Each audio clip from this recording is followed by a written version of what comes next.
Right then, folks, hope we're doing well. This video is going to be talking about, well, the challenges of walking as a child of God. Well, challenges of walking it out, especially like now, because,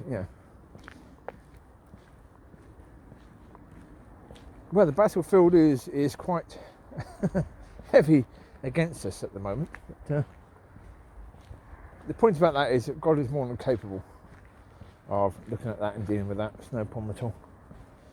Yeah, God can look at that battlefield and say, okay, no worries. Yeah, again, focus on the solution, not the problem, and then you'll get through it. So no problem at all. It's basically like those planes there. I'm not sure if you can see it. You can hear it probably, just about. But if you had a sky full of planes like that, they would seem to be quite a threat, right? But if you had the ability to tell that plane to switch off, for all the controls to be dead, and you can tell every plane at 1 second to switch off, would there be any threat? No. Well, there wouldn't, because with one word, die, you tell every plane to die, they're electrics to die, or 2 words, electrics die, that whole fleet, or squadron, or whatever the wording will be, of planes, and people in the planes come crashing down to Earth. You've then taken them completely out of the battle. No use at all. So, that's the point about having God in the battle. Is that, like, God told the Jewish people, go into that land, and the Jewish people said, no. They're big. They're a lot bigger than we are, a lot stronger than we are, a lot faster than we are. Basically, they've got a whole squadron of fighter planes aiming right at us. So, how can we defeat them? God says, excuse me, have you not known me? Have I not led you forward this stuff? Why are you now saying, how can we, how can we, how can we? Fear, fear, fear, fear, fear.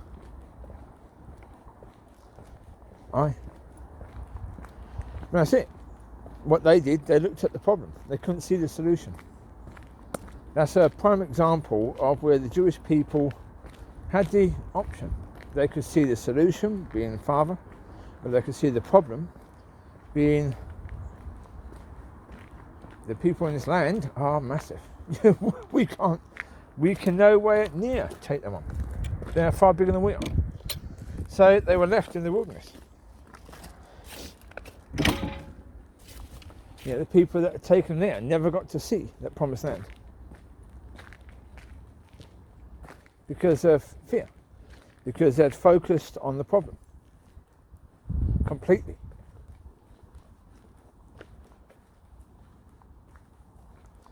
There were a few people that focused on the solution, but the problem is the overwhelming majority focused on the problem, and they're the ones who are most vocal, and they got taken notice of.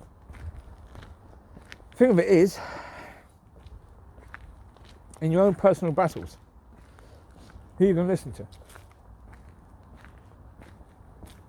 You're going to listen to that little voice that tells you that, you can do this, that God is more than capable.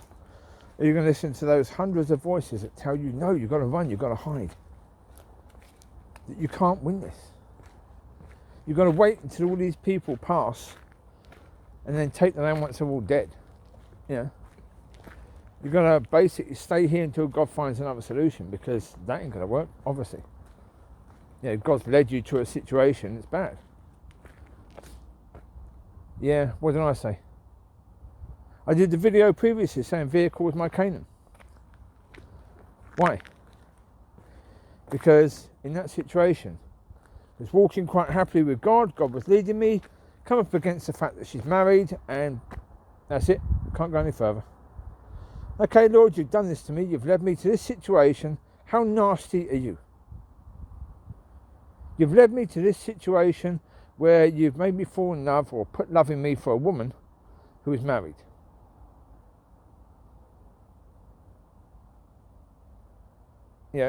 I couldn't go any further, could I? Stopped. There you go. Until I realise it's God I'm dealing with here. This is not according to man, this is according to God. If God says that she is the person, Birdie. Hello Birdie, God bless. There you go. See, I was taking a video of your beautiful yellow and you turned around. That's highly rude. Highly inconsiderate. See?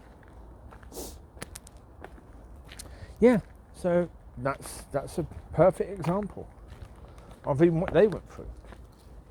Because it wasn't just fear that entered. It was anger. Anger. Yeah? I was angry with God because, I trusted him. And here I am, I walk down the path and the path is leading to someone who is not available. Yeah? But I've done videos before talking about the fact that we marry the wrong people. I married the wrong person previously. Yeah? So therefore I knew. Is it possible she married the wrong person? Yep. In which case that marriage is not going to work. They are going to break up. That's the reality. If she's married the wrong person. If she's married the right person, then I'm wrong. She's not the person for me. But in the end, that's the point. It's about trusting in God. What voice do I listen to? Do I listen to all those voices that are screaming at me to run away and hide?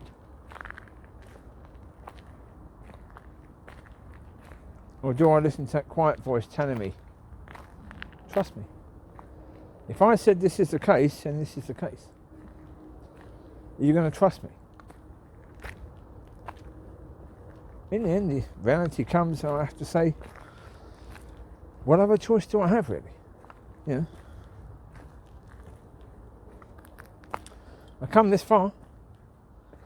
I asked you 12 years ago about my wife and you told me about this woman. So, would that be the case? How's it going to be anything else? I've got to trust you, haven't I? Really, because, otherwise I'm wrong now and I was wrong 12 years ago about the same thing. And I wrote down exactly this woman, which is like, chances of that happening are incredibly blinking slim, aren't they, really? So, there you go. That's the point. What am I going to do?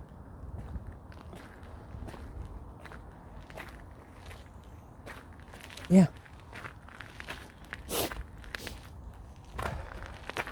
Time is moving, and time is moving pretty fast, folks.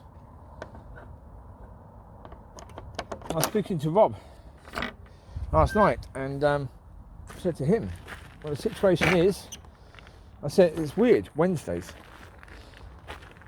the 27th of October, God told me that the Word of God is a guidebook to lead you to a relationship to Father, or with Father.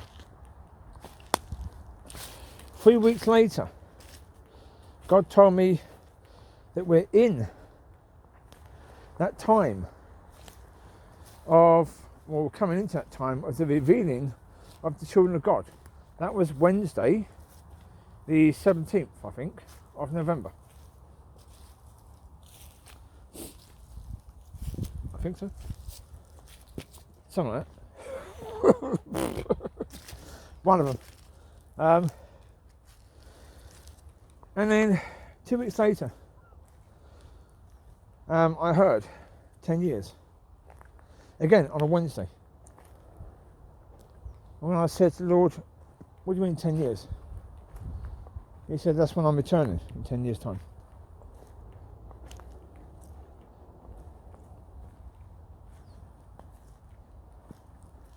Wednesday. All on Wednesdays. So I spoke to God about it. I said, why? What is it about Wednesdays? He said, come on.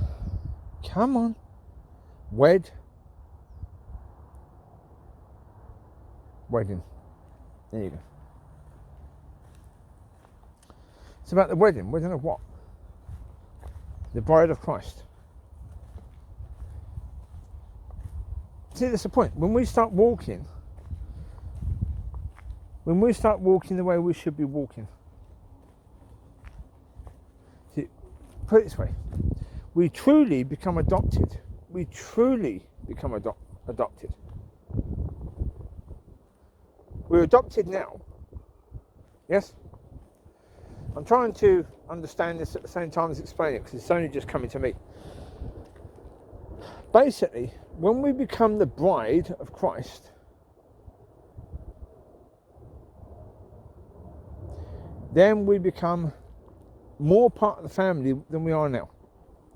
We're part of the family now because we're adopted now, but we become more part of the family as a bride than we do as adopted. Yeah, because we're now joined more to the Son than we were before. Yeah. So it's just coming to me, so I'm trying to understand it as I'm speaking it at the same time. So, yeah. It's very, very raw. You know, only when I was talking did that come to me. So it's like, yeah, okay. I've got to try and understand this and talk at the same time. So I might as well try to verbalise it. Yeah. It's something like that anyway. It's one of those things in one of those areas in that sort of way kind of thing. Yeah. Exactly how? No idea. The finer detail hasn't been ironed out yet. But yeah.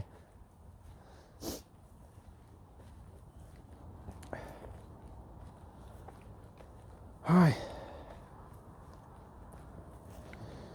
Yeah, I'll say yesterday was just a day when I just couldn't get over the fact. I mean, even last night I was. What was I doing? I was doing communion. So I was doing communion last night. I went to the gym, just did a little bit of arms, not much at all. You know, I upped the max on arm curls to 25k dumbbells, but that's it really. Yeah, didn't really do much more. So that's cool. Well, because the rest of the body was still knackered anyway from previously. Then, when I was doing communion, something got to me. I went to a noises have gone, because suddenly they're making tons of noise again. Don't worry, I'm not going to tell them their electronics to, not live. They're making noise which is inconsiderate, but that's not exactly a threat, is it? So, we'll leave them be, I think. Good idea. Anyway. Yeah, when I was doing communion, I felt God say to me, you're going to be a big part of this. And I'm like, Lord, excuse me? Why? I mean, why me? For goodness sake, I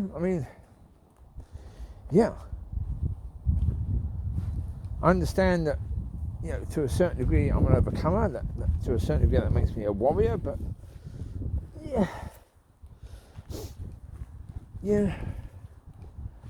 it's I'm not really good at speaking. So, well, just try to explain that thing, fell over myself quite a few times, didn't I? So,